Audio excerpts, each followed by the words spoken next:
How to join a Zoom meeting without signing in. Hey everyone, welcome back to the channel. If you are new here, don't forget to hit the subscribe button and turn on the notification bell to not miss any updates.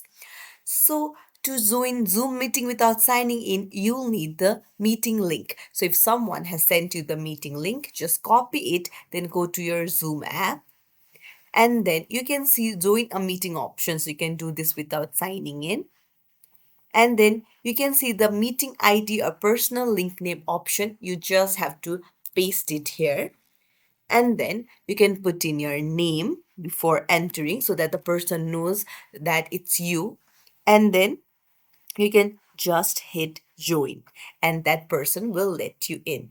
That's it. It's as simple as that to join the meeting. If you found this tutorial helpful, don't forget to like and subscribe to our channel for more tips and tricks. Thank you for watching.